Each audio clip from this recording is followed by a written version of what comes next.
પછી મુક્તાન સાહેબ પૂછ્યું છે ભગવાને છે જે સ્નેહ તેનું શું રૂપ છે? પછી શ્રીજી મહારાજ બોલ્યા છે સ્નેહનું રૂપ તો એ જ છે, સ્નેહમાં કોઈ જાતનો વિચાર ના જોઈએ.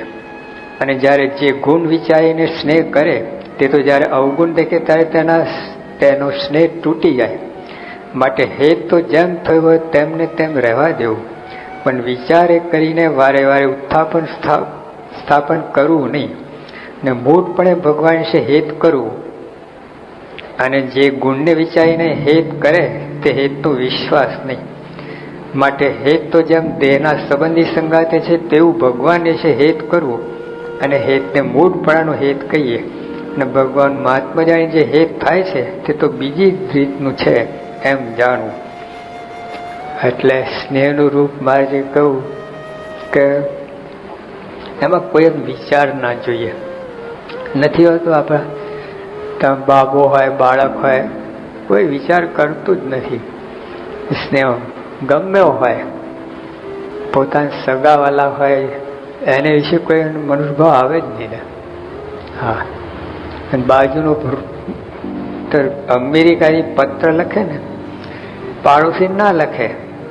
પાડોશી છોકરો ગમે રૂપાળો બુદ્ધિવાળો તો ના, પોતાનો કારો ને બુદ્ધું હોય તો એને પત્ર લખે. એટલે અમારે ઉત્થાપન સ્થાપન નથી કરતા. આવો છે ચલો હેત નથી કરવું, જ્યાં રૂપાન હોય તો વધારે હેત, એવું કાંઈ રહેતું જ નથી. બરાબર.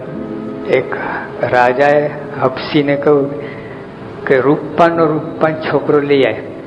તો પોતાનું બાળક લઈ આવ્યો, કોલસાનો કટકો જ કે દુનિયામાં આના જેવું કોઈ નથી કે લખ એવું હોવું જોઈએ. એટલે ભગવાને સંતેશ એકવાર હેત થઈ ગયું ને તો ઉત્થાપન ના કરવું, વારે ફેરફેર ના કરવું. એ પછી આપણને વડે ટોકે જે કૂટવા બધું હોય છે કેવું હોય છે, એને યોગી આપણે એને આત્મબુદ્ધિ કહેવાય. અને પ્રીતિ તો બોલવાનું રહે જ નહીં, આમ કાંઈ નહીં, આમ અખંડ સુખ લીધે રાખે. ઓહો શું બાપા, ઓહો શું બાપા, એ પ્રીતિ કહેવાય. વચનામૃત પ્રથમનું 14મું અંત્યામતી સા ગતિનું. એટલે આમ શાસ્ત્રમાં આ લખ્યું છે કે જેવી મતિ હોય એવી ગતિ થાય અંત સમય. આમ તો આખી જિંદગી કૂટીએ છે આપણે, પણ છેલ્લી આંખ ઢળી જાય તે મનમાં જેવું હોય એવી ગતિ થાય. છેલ્લી ઘડીએ જો ભગવાન યાદ આવી જાય અક્ષરધામ, આખી જિંદગી કૂટારો કરો ને છેલ્લી ઘડી ભગવાન યાદ આવી જાય તો અક્ષરધામ. પણ આવે ક્યાંથી? આખી જિંદગી કૂટાય જ આવે ને. તે આખો દિવસ જે કરો એ રાત્રે આવે સપનામાં. એમ આખી જિંદગી કરો ને સમય આવે. ગમે એટલું કરો ને ભગવાન આવે જ નહીં. પણ આખી જિંદગી રોજ આ કથા વાર્તા કરી હોય, સત્સંગ કર્યો છે તો પછી સેજે આવે ભગવાન અંત સમય. એમને નવરા નથી ભગવાન, છેલ્લી ઘડી આવી જાય તો પછી ઓલો બચારા જે આખી જિંદગી ભજન સેવા કથા ગયા એનું શું તારે? તો બધા આખી જિંદગી કૂટાડે, છેલ્લી ઘડીના છેલ્લા 7 દિવસ હોય જેમાં છોકરાઓ ભણવામાં છેલ્લા 7 દિવસ તૈયારી કરે પરીક્ષાની, આખું વર્ષ રખડ્યા કરે, છેલ્લે મહિનો મંડી પડે.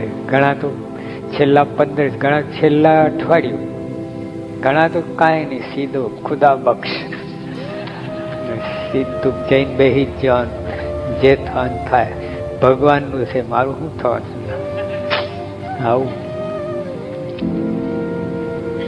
એક છોકરા સ્વામિનારાયણ સ્વામિનારાયણ લખ્યું પેપરમાં, આખું પેપર ભરીને સ્વામિનારાયણ સ્વામિનારાયણ. ત્યાં ના ચાલે, એના પેપર સ્વામિનારાયણ ચાલે. નપાસ થયો. મને એમ કહે કે સ્વામી આવું કેમ થયું? મેં ભગવાનનું કામ કર્યું, ભગવાન મારું કરવું જોઈએ ને.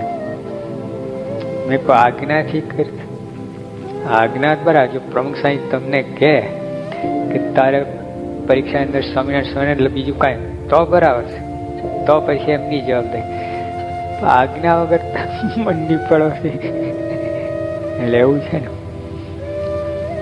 ડોક્ટર હોય હવે એમને પૂછ્યા વગર એમના દવાખાને જઈને ગમે દવા લઈને ખાઈ લેવાની, મટી જાય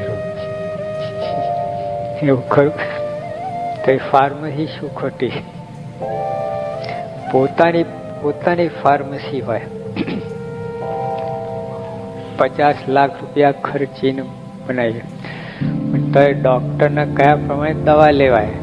ફાર્મસી પોતાની માલિકી હોય ને તો ના ચાલે, ગમે દવા લઈ લઉં. કેમ? મારી ફાર્મસી, મારે કોને પૂછવાનું? ચાલે? ડોક્ટરને પૂછવું પડે. ડોક્ટર એક પાઈ ભાગ ના હોય અંદર, તો એને પૂછવું પડે એ કે દવા લેવાય. તો જે આપણે આમાં પણ આખી એટલે મહારાજ એ જ સમજાવવા માંગે છે. ઘણા લોકો ઊંધો અર્થ કરે છે આનો. જનતામાં બહાર લોકો ભક્તો કે છેલ્લે બસ ભગવાનના વૃત્તિ જોડી નાખવાની, પતી ગયું. પણ ના જોડાય. આખી જિંદગી કુટારો કર્યો, છેલ્લે ગાવે જ નહીં. એક દાદા હતા ને, છોકરાનો સત્સંગ થયો.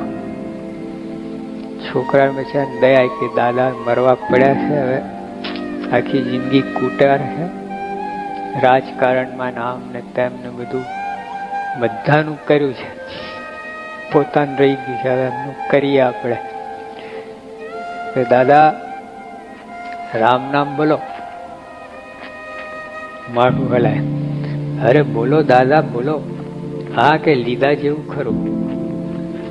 બોલે ને લીધા જેવું ખરું. અરે બોલો.